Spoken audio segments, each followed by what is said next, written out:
On the 17th of September 2014, Scotland will take the stance and vote whether it should become independent. The Scottish National Party has brought up this referendum from April 2012 with Alex Scanlon as its leader. There have been many opinions about Scottish independence voiced by the Queen, Alistair Darling and George Osborne. The Queen has mentioned that she does not want to see the breakup of Britain during her reign. Alistair Darling has said that the Scottish independence is thick, and George Osborne has said that Scotland will not be able to join the pound should it become independent. Scotland, on a positive note, has a higher GDP than France when all of its oil is taken into account, and a higher GDP than Italy when it is not. Today we'll be talking about whether Scotland should become independent with a Scottish student at the University of Sheffield, Keir Shields. What do you think, that Scotland should become independent?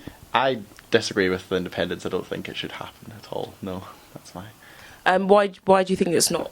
I have a feeling that it's being done too quickly. There's too much ambiguity about what's going to happen after Scotland becomes independent. Like, we're not sure about what currency we're going to have, or if there's going to have to be a referendum on Europe, whether we have to join or not. We don't know where our revenue's coming from, what business is going to look like, what education and health are going to look like in 3 or 4 years' time.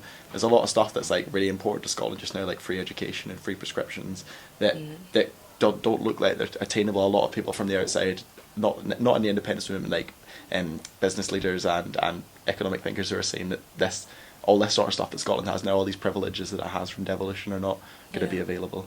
So do you think it's perhaps a political tactic by the SNP? I think it's less a political tactic by the SNP as by Alex Salmond himself, because as a party the SNP have been quite left-wing and liberal in some of the things they've done. Like, of course, the healthcare and the prescriptions. There's been a lot of social welfare stuff that they've done in their time in government, and they've actually been really, really good as a party for what they've done for Scotland. But this independence just seems like an unnecessary step, and it's quite also a right-wing and nationalistic step that's taken as well. So I think there's a sense from people that aren't in Scotland, that aren't a fan of the independence movement, that a lot of it's been done because Alex Salmond really wants to have his name underneath and say, I was the man who made Scotland independent.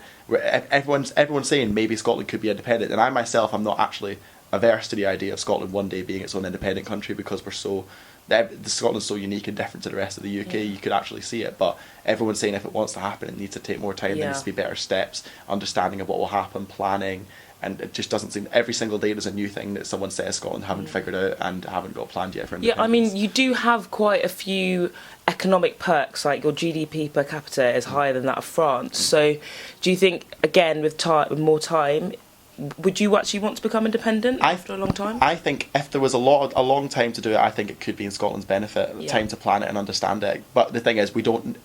Just now, no one knows really whether it will be beneficial or not. There needs to be time to figure out which way to take it. That's how I feel. And if it turns out it would be beneficial, I'd be perfectly happy for it to happen. Okay. But and I'd imagine if it was beneficial for the rest of the UK, they would accept it as well. But just now, even independence isn't beneficial to the UK or to Scotland, as far as we know, because there's just not enough information. Okay, interesting. So with that in mind, do you think, should Scotland actually become independent, how do you think it would affect your relationship as a country with others internationally? I think there's this fear that some people have, or this feeling some people have, when Scotland goes independent, they're going to kind of like disappear into their own country and not talk to the rest of the UK. Like, even if we're independent, there's still going to be a really massive relationship with England and the rest of the UK. So, but do you think we'd want that? I think Scotland wants it. Maybe the Scottish people or the people that are voting independence don't want it, but it's kind of a reality that they're going to have to work. That, like, England are their neighbours, they're their only border and ally, and they work so much. They've worked so closely together for 300 years economically. There's lots of stuff that's going to be hard to get rid of. But in the long term, the difficulty is a lot of countries see Scotland, what's so appealing about Scotland in terms of setting up industry and gas companies and oil and stuff, things that are in place that have made Scotland have such a big GDP. A lot of these countries and companies from abroad are starting to feel apprehensive about working with Scotland because there's some instability. They don't know what it'll be. There's insecurity and there's instability about the future, and that scares people off. So whatever happens in the short term, I think the relationship's going to be altered quite a lot. There's going to have to be a new trust built up with countries and companies that Scotland hasn't had to do before. And even with the EU as well, so you wouldn't be able to get a fast track. There'd still have to be some sort of, process in order to gain membership into the EU. Yeah.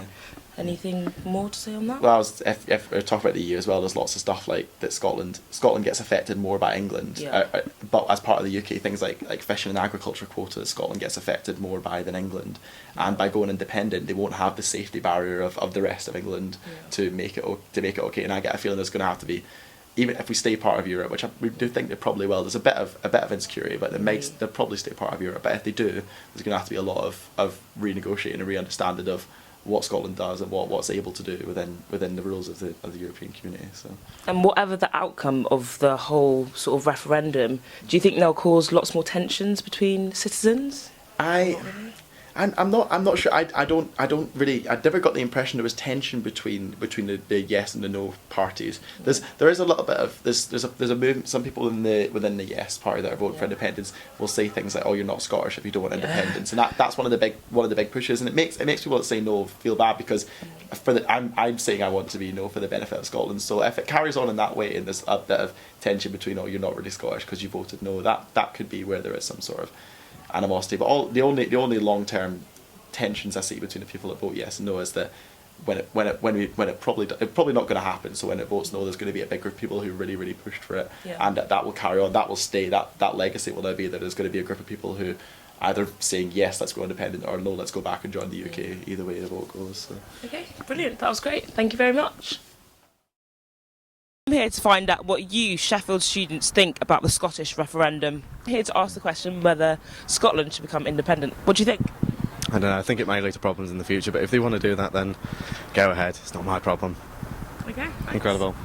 No, I don't at all. Is there any particular reason why? I think it would suffer financially a lot. There's a lot of shipbuilding and that kind of thing in Scotland that David Cameron's threatened to take away if Scotland leave the United Kingdom. So I think it would just be bad for everyone. I think they'd struggle, to be honest. Because I'm not from England, so I don't really care. But I think it's good to give independence to Scottish people. I don't think they should.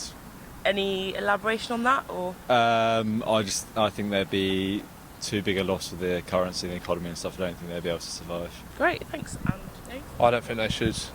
We need their curlers. We can't afford the Scottish curlers to leave Great Britain, so that's why.